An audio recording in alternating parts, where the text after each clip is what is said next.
बिस्मिल्लाहिर्रहमानिर्रहीम। Dear students, आज के लेक्चर में हम जो चीज़ डिस्कस करेंगे वो है स्पेसिफिकेशन बेस्ड टेस्टिंग। इसका दूसरा नाम ब्लैक बॉक्स टेस्टिंग भी है।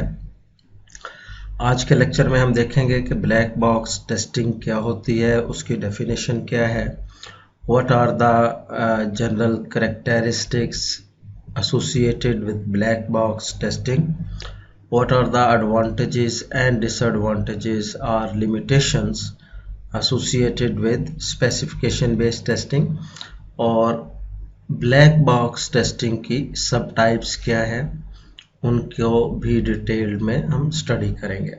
आज के लेक्चर में let's start. Black box testing की जो डेफिनेशन IEEE ने दी हुई है उसमें यह है कि एक ऐसी टेस्टिंग जिसके अंदर हम इंटरनल मैकेनिज्म किसी भी सिस्टम का उसको इग्नोर करते हैं और हमारा फोकस सिर्फ इस बात पे होता है कि उसमें आउटपुट जो जनरेट हो रही है कॉरस्पॉन्डिंग टू इनपुट, क्या वो हमें हमारे एक्सपेक्टेड रिजल्ट्स के मुताबिक है कि नहीं। सो ऐसी टेस्टिंग जिसके अंदर हम इंटरनल डिटेल, इंटरनल मैकेनिज्म को हम डील नहीं करते और हमारा फोकस ये होता है कि हम एक सिस्टम को एज ए ब्लैक बॉक्स देखें, उसमें इनपुट हम दें और देखें कि जो आउटपुट जनरेट हो रही है वो हमारी एक्सपेक्टेड रिजल्ट्स से मिलती है कि नहीं मिलती।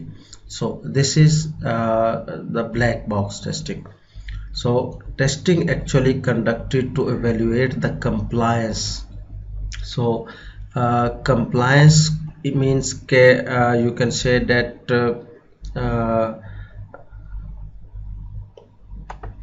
agreement. So agreement जो आपने एक functional requirements आपकी हैं, तो एक्चुअली इसके अंदर हम ये देखते हैं कि जब हम कोई इनपुट किसी भी सिस्टम को देते हैं उसमें इंटरनली प्रोसेसिंग होती है। जो इंटरनली प्रोसेसिंग होती है वो इस ब्लैक बॉक्स की डोमेन में नहीं आती। क्या प्रोसेसिंग हो रही है इंटरनल, क्या डाटा स्ट्रक्चर यूज़ किया जा रहा है, क्या लॉजिक है, क्या उसके इम्प्लीमेंटेशन डिटेल है, it's beyond the scope of black box testing. तो हमारा एक्चुअली जो कंसर्न होता है वो ये है कि इसके अंदर हम इवेल्युएट कर सकें कि क्या हमारी फंक्शनल रिक्वायरमेंट्स को वो रिजल्ट्स मीट कर रहे हैं कि नहीं कर रहे हैं। ओके, इसके अंदर जैसा मैंने आपको बताया कि इसमें सिस्टम को एक ब्लैक बॉक्स के तौर पे ट्रीट किया जाता है और उसका जो देखा जाता है कि उसका बिहेवियर क्या है, क्या उसका बिहेवियर हमारे या यूज़र के एक्सपेक्टेड रिजल्ट से मिलता है, then it's well and good. और अगर वो उससे वायलेट होता है तो फिर हम ये कह सकते हैं कि ये टेस्टिंग के नतीजे में हमने कुछ डिफेक्ट्स या फ्लॉज को आइडेंटिफाई किया है। Okay, as the system's internal implementation details are not visible to the tester, so gives inputs using an interface that of the system provides and test the output. If the output match with the expected result, the system is fine, otherwise defect is found, जैसा कि मैंने अभी आपको बताया है। Okay, what are the characteristics of black box testing. जिस तरह मैंने एक बताया कि इसमें प्रोग्राम को एक ब्लैक बॉक्स के तौर पे ट्रीट किया जाता है, ये इसकी एक कैरेक्टरिस्टिक है। दूसरी इसकी ये है कि इम्प्लीमेंटेशन डिटेल्स जो होती हैं वो इतनी मैटर नहीं करती। इंटरनली क्या डाटा स्ट्रक्चर यूज़ किया हुआ है, कितना लॉजिकली वो करेक्ट है, किस तरह की अंदर जो स्ट्रक्चर डेवलप हुआ है वो हमारा इसमें मैटर नहीं करता।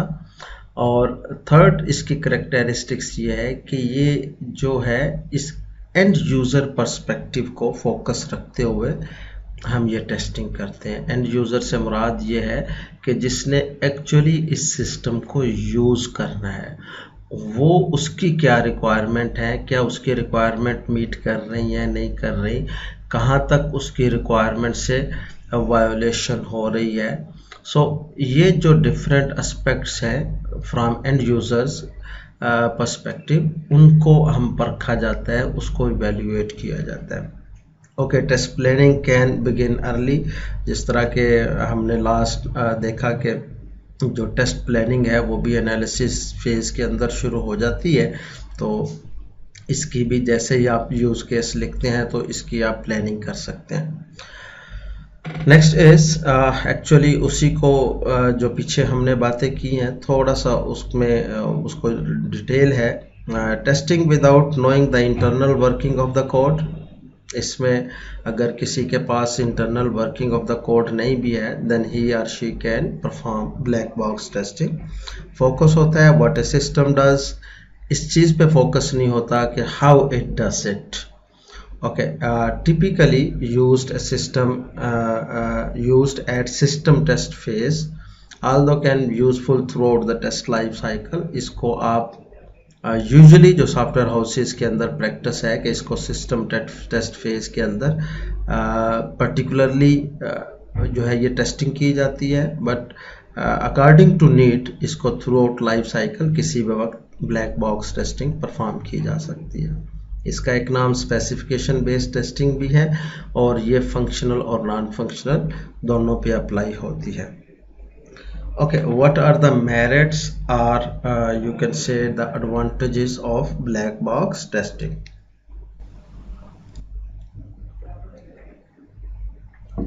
एक तो इसका एडवांटेज ये है कि ये रिप्रोड्यूसेबल है। रिप्रोड्यूस का मतलब ये है कि इसको एक टेस्ट आपने एक मॉड्यूल के अंदर लिखा है तो वही टेस्ट आप दूसरे मॉड्यूल के अंदर इसको आप यूज कर सकते हैं।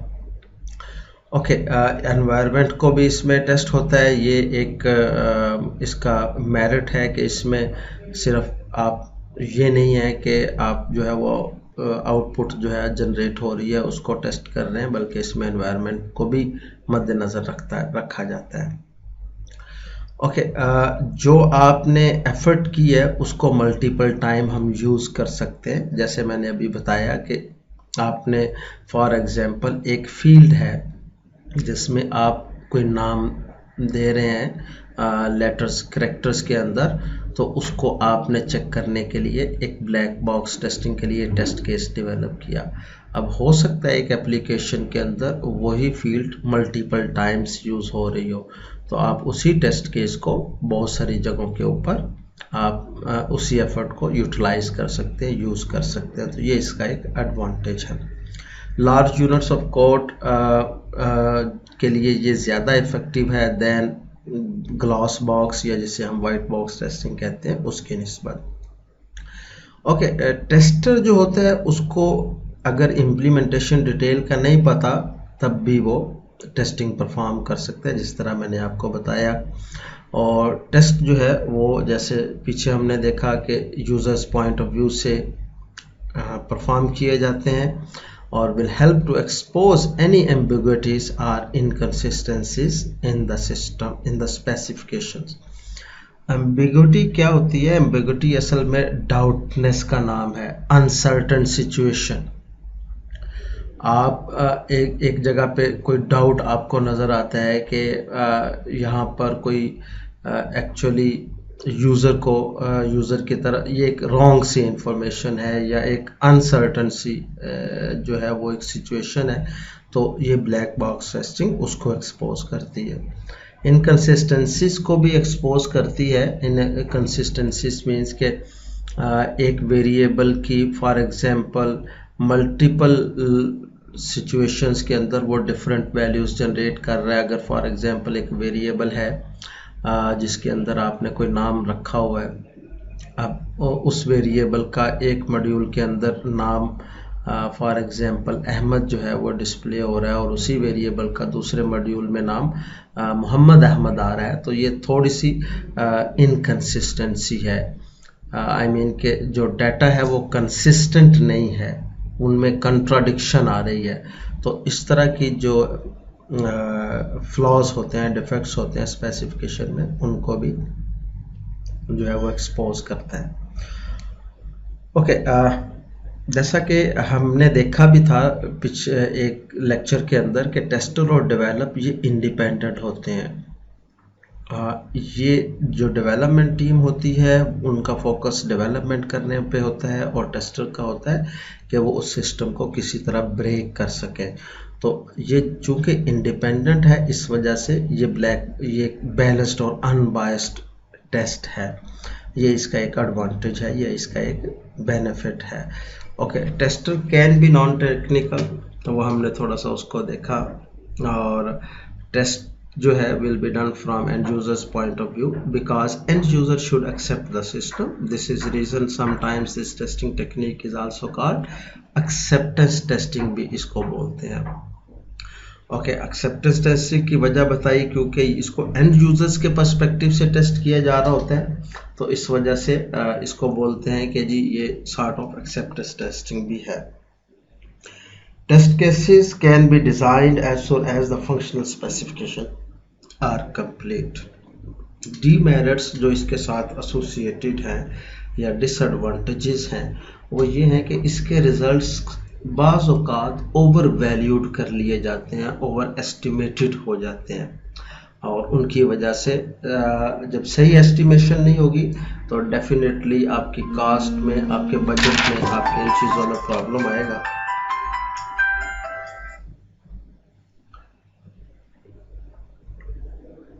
Okay, let's start.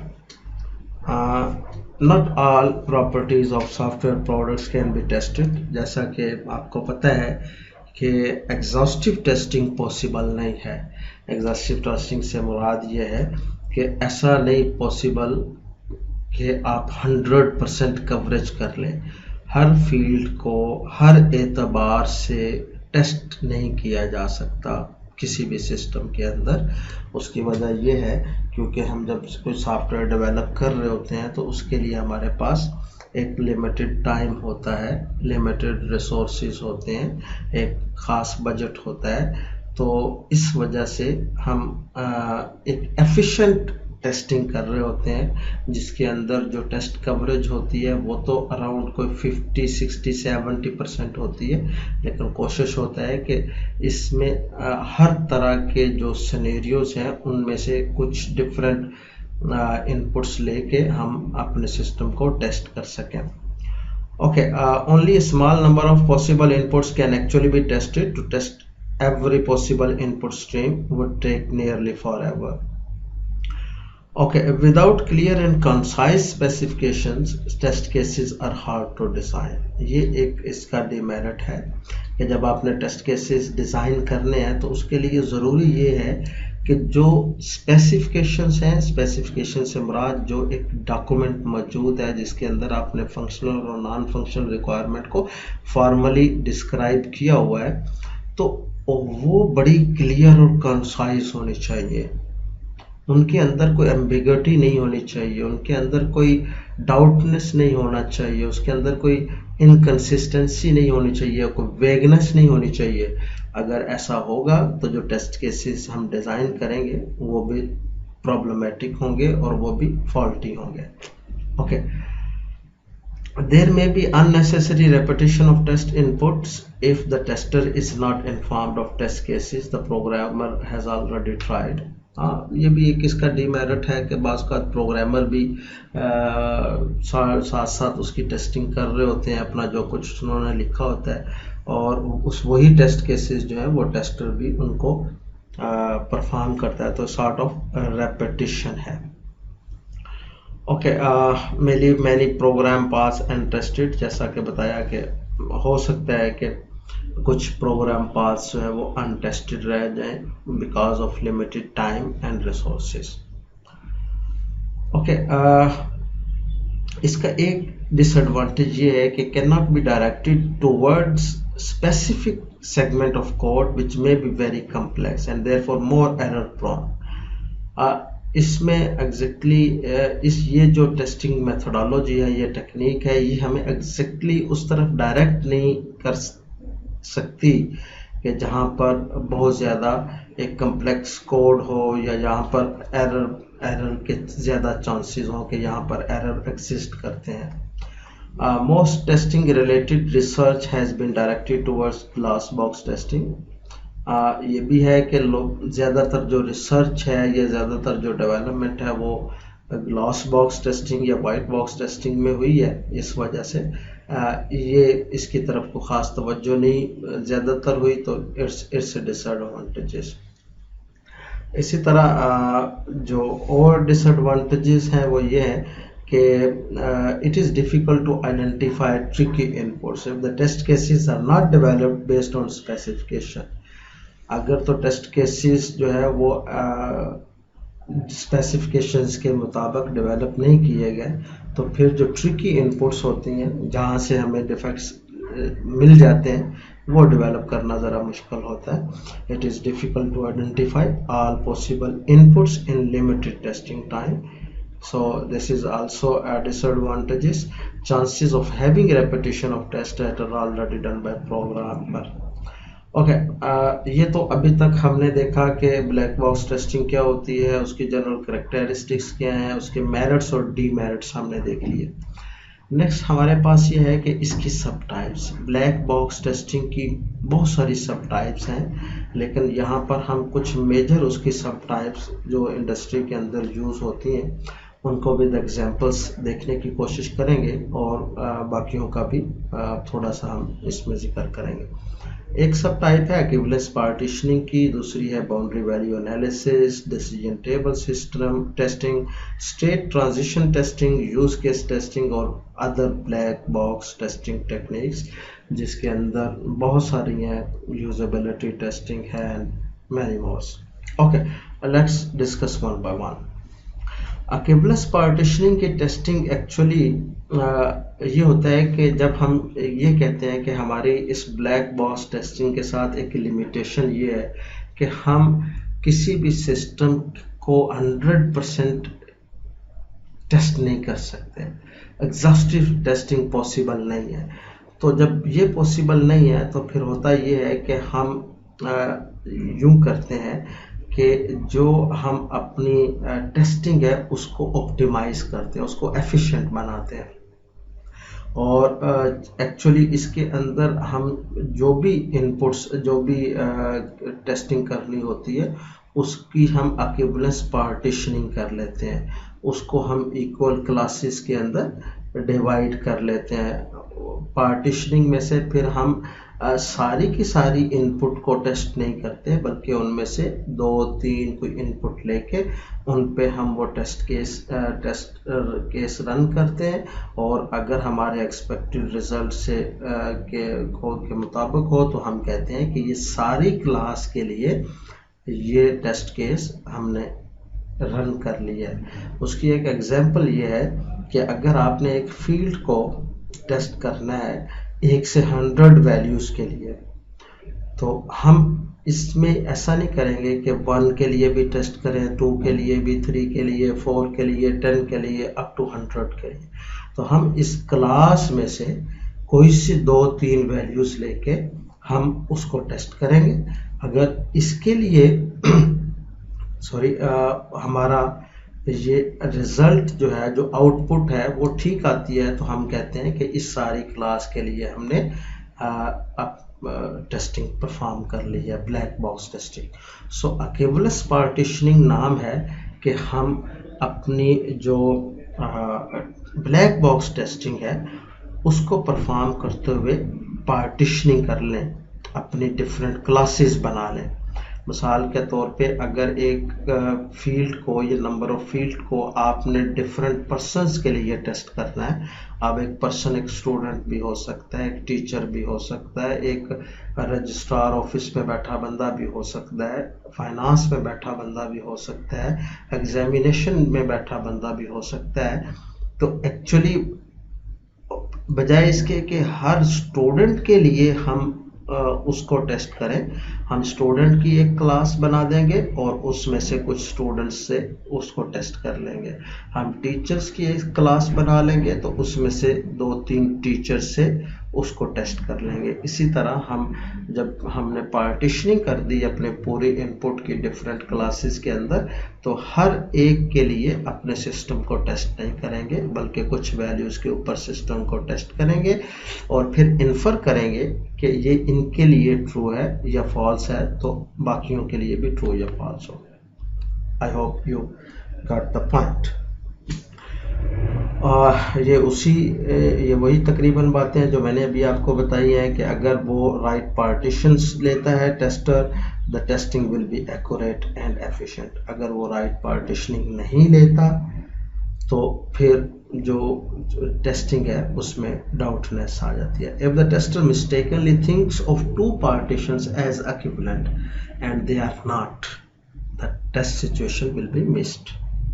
एग्जैक्टली इसी तरह अगर एक टेस्टर ये सोचता है कि ये जो दो ऑब्जेक्ट्स हैं ये डिफरेंट हैं, जबकि वो डिफरेंट ना हो, तो टेस्ट विल बी रिडंडेंट। तो इस तरह के प्रॉब्लम्स जो हैं वो हो सकते हैं। Equivalence partitioning can be used for all levels of testing, is used to achieve good input and output coverage. Knowing exhaustive testing is often impossible. Okay, next जो हमारे पास टेक्निक है वो है बाउंड्री वैल्यू एनालिसिस की। Boundary value analysis को simple इस तरह आप समझें कि क्यों आपको पता है कि इक्विवेलेंस पार्टीशनिंग के अंदर हम डिफरेंट क्लासेस बनाते हैं।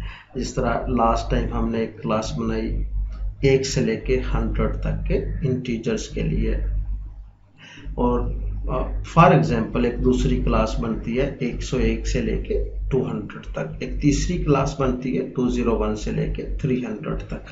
हमने ये बाउंड्री वैल्यू एनालिसिस ये कहता है कि एक्चुअली ज़्यादातर डिफेक्ट्स या एरर्स जो होते हैं वो बाउंड्री पे एग्जिस्ट कर रहे होते हैं। तो बाउंड्री वैल्यू को ज़रूर उसका एनालिसिस होना चाहिए। आप बाउंड्री वैल्यू से मुराद ये है कि अगर 1 से 100 है तो 100 इसका ज़रूर टेस्ट होना चाहिए। यूजुअली जो प्रॉब्लम्स आते हैं, डिफेक्ट्स आते हैं, फ्लॉज आते हैं, तो बाउंड्री वैल्यू पे होना चाहिए। Okay, boundary value analysis operates on the basis that experience shows that the errors are most likely to exist at the boundaries between partitioning। जब partitioning करते हैं तो उनकी boundaries पे, and in doing so incorporates a degree of negative testing into the design। Test cases are designed to exercise the software on and at either side of the boundary values। Okay, next हमारे पास जो technique है वो है decision table testing की। ये एक black box testing है जिसमें इनपुट्स होती हैं, जिसमें आउटपुट्स होते हैं, और जिसके अंदर आपकी जो इनपुट्स होती हैं वो बूलियन फॉर्म में होती है। बूलियन का आपको पता है ये ट्रू या फॉल्स दोनों में से एक होता है। इन दो इनपुट्स के अंदर डिफरेंट बूलियन इंफॉर्मेशन होती है, वहाँ से आउटपुट रिकॉर्ड होती है, आउटपुट जनरेट होता है, और ये डिसीजन टेबल की मदद से relationship between the inputs and possible outputs are mapped, इनको मैप किया जाता है। डिसीजन टेबल एक्चुअली क्या करता है कि जो डिफरेंट इनपुट्स होती हैं वो डिफरेंट इनपुट्स डिफरेंट रूल्स भी हो सकते हैं, बिजनेस रूल भी हो सकता है आपको, और उनको जब आपस में आउटपुट के साथ उसको मैप किया जाता है, और ये स्पेशली यूजफुल है जहाँ पर कम्प्लेक्स बिजनेस रूल्स हों। ओके, इसकी मैं एक एग्जांपल आपको बता देता हूँ पहले कि इसमें देखें, ये आप डायग्राम देख रहे हैं, इसमें ये एक फील्ड है फ्लाई फ्रॉम और ये एक फील्ड है फ्लाई टू।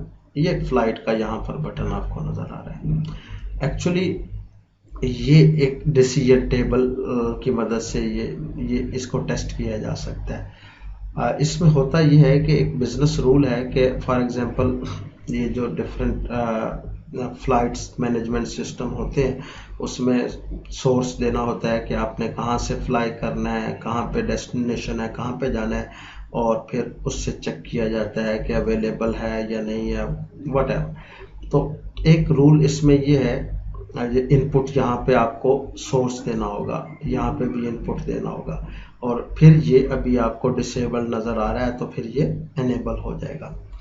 नेक्स्ट में अगर आप देखें तो रूल नंबर 1 यही है कि अगर आप इसमें भी इंफॉर्मेशन नहीं देते, फॉल्स रखते हैं। जब इसमें आप कोई अपना सोर्स बताएंगे तो इट मीन्स कि आपने इसके अंदर इंफॉर्मेशन बता दी इस फील्ड के अंदर, तो उसको हम ट्रू गिनेंगे। और अगर इंफॉर्मेशन यहाँ पर अवेलेबल नहीं होता तो it means it's a false.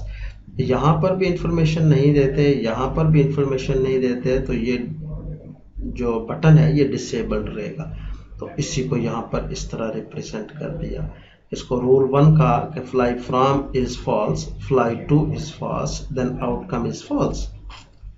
Okay, second rule ये है कि अगर आप सोर्स के अंदर तो सोर्स बता देते हैं, इसको ट्रू कर देते हैं, इसको फॉल्स रहने देते हैं, then again the outcome is false. But if you are given the values in both fields, then this जो बटन है this will be enable. So this is the representation.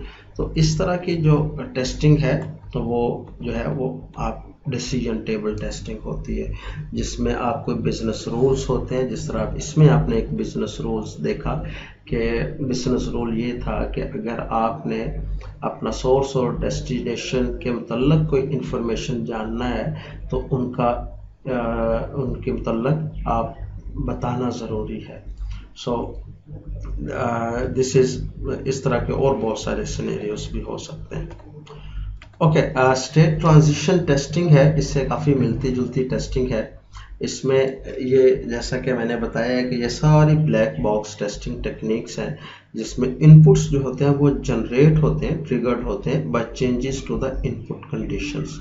Input conditions की input की conditions या उनकी states को आप change करते हैं तो आउटपुट जनरेट होते हैं। In other words, tests are design to execute valid and invalid state transitions. इनको कब यूज़ किया जाता है? जब आपके पास सीक्वेंस ऑफ इवेंट्स हों, और इसमें जब ये है कि आपने फॉर एग्जांपल कोई पर्टिकुलर इवेंट हैंडलिंग करनी है और वो डिपेंड कर रहा है कुछ इवेंट्स और कंडीशंस के ऊपर, तो ये वाली इस तरह के सिचुएशंस के अंदर स्टेट ट्रांजिशन टेस्टिंग हम करते हैं। ओके, इसके जो है एडवांटेजेस, इसको हम ज़रा देखते हैं अभी। इससे पहले मैं आपको ये इसकी एक एग्जांपल बता दूं कि ये किस तरह की सिचुएशंस के लिए यह ज़्यादा यूज़फुल है और इसका टेबल कैसे डिज़ाइन करते हैं। ओके, इसमें देख रहे हैं आप हम क्या चीज़ें इन्वॉल्व है। इसमें स्टेट्स इन्वॉल्व है। एक स्टेट है ये वाली, second state on off fault, ये 3 डिफरेंट स्टेट्स हैं और इनके दरमियान ये आप देख रहे हैं ट्रांजिशन है। ऑन से ऑफ हो रहा है, ऑफ से ऑन हो रहा है, ऑन से फॉल्ट की तरफ आ रहा है और फॉल्ट से खुद ये रेपिटेशन हो रहा है। अब इसके अंदर जो डाटा है ये टेस्ट आप लिख रहे हैं, देख रहे हैं। इसके अंदर स्टार्ट स्टेट हमें बताना होती है, इनपुट क्या है वो बताना होती है, आउटपुट क्या उससे हमारे पास आई है वो, और फाइनल स्टेट क्या हो गई, यानी start state, final state, input और आउटपुट। सो टेस्ट 1 में हम देखते हैं कि फॉर एग्जांपल हम कहते हैं कि स्टार्ट स्टेट हमारा ऑफ है, तो ऑफ से इनपुट हमने क्या दी कि बटन को स्विच ऑन कर दिया। ऑफ हमारे स्टार्ट स्टेट थी, बटन को स्विच ऑन किया, स्विच ऑन करने के बाद उसकी स्टेट चेंज हो गई और स्टेट चेंज हुई तो वो स्टेट पे आ गया ऑन स्टेट के ऊपर, जैसा आप ये देख रहे हैं फाइनल स्टेट।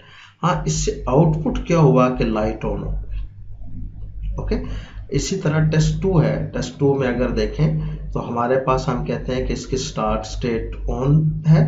अब इस पे हमने क्या किया कि बटन को इनपुट क्या दी कि उसको ऑफ कर दिया। ऑफ किया तो अब वो किस स्टेट पे चला गया, वो ऑफ स्टेट पे चला गया और इससे क्या आउटपुट, क्या सिचुएशन हुई, वो लाइट ऑफ हो गई। तो एग्जैक्टली ये थर्ड टेस्ट है। इसके अंदर आप देखते हैं कि स्टार्ट स्टेट ऑन है, जैसे ही उसने उसको ऑफ किया, स्विच ऑफ किया, तो ड्यू टू सम फॉल्ट वो ऑफ नहीं हुआ और वो एक तीसरी स्टेट फॉल्ट के अंदर चली गई। अब स्विच ऑफ तो उसने इनपुट दी, लेकिन स्टेट जो है वो ऑफ में जाने के बजाय वो ऑन में ही रहा और ये एक फॉल्टी स्टेट के अंदर वो सिस्टम चला गया। सो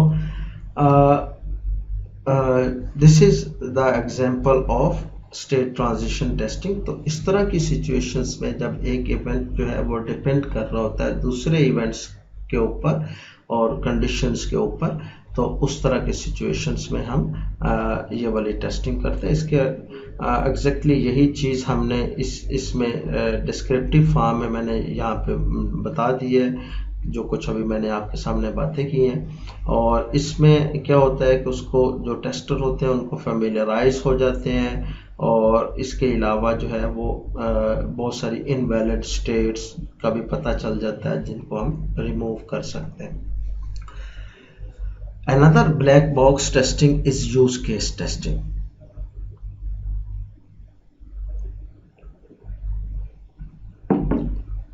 यूज केस टेस्टिंग एक फंक्शनल ब्लैक बॉक्स टेस्टिंग है।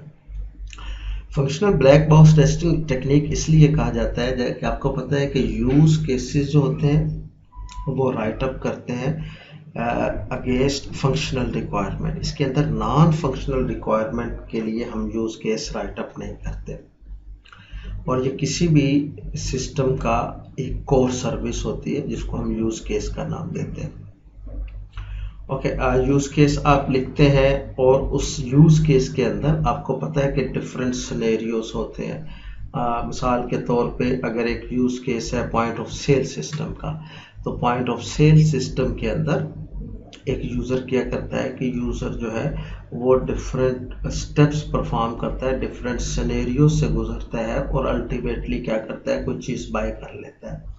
अब वो डिफरेंट सिनेरियोस क्या हैं? एक सिनेरियो ये है कि वो सिस्टम के अंदर अपना आईडी और पासवर्ड देते हैं। दूसरा सिनेरियो ये है कि वो कोई आइटम जो है वो सिलेक्ट करता है, उसकी डिस्क्रिप्शन देखता है, उसकी प्राइस को देखता है, उसमें अपनी ज़रूरत के मुताबिक क्वांटिटी को देखता है। तीसरी एक इसके अंदर सिनेरियो ये है कि उसने एक पेमेंट करनी है तो वो पेमेंट का मोड देखता है। So these are the different scenarios of a use case, और यूज केस है अपने पॉइंट ऑफ सेल सिस्टम वाला। तो इस हर सिनेरियो के कॉरस्पॉन्डिंग टेस्ट जो है वो डिज़ाइन होते हैं, और ये देखा जाता है कि इस सक्सेसफुल फ्लो को किस तरह हम ब्रेक कर सकते हैं। तो this is all about use case testing, और ये एक ब्लैक बॉक्स टेस्टिंग है। Use case captures the interaction between actors in the system. Actor represent करते हैं यूजर को और their interaction. Test cases based on use cases and are referred as scenarios. जो मैंने अभी बताया, capability to identify gap in the system which would not be found by testing individual components in isolation. Very effective in defining the scope of acceptance testing. Okay, इस testing के अंदर actors होते हैं जो एक्चुअली यूज कर रहे होते हैं सिस्टम को, और डिफरेंट इसके अंदर जिस तरह अभी बताया कि डिफरेंट एक्शंस जो होते हैं ये सिनेरियोज होते हैं। विथड्रॉ फंड्स एक सिनेरियो है, बैलेंस इंक्वायरी एक सिनेरियो है, बैलेंस ट्रांसफर एक सिनेरियो है। तो ये डिफरेंट जो है वो सिनेरियोस होते हैं किसी यूज केस के। तो इन हर सिनेरियो के कॉरस्पॉन्डिंग टेस्ट केसेस डिज़ाइन किए जाते हैं और उनको एग्जीक्यूट किया जाता है।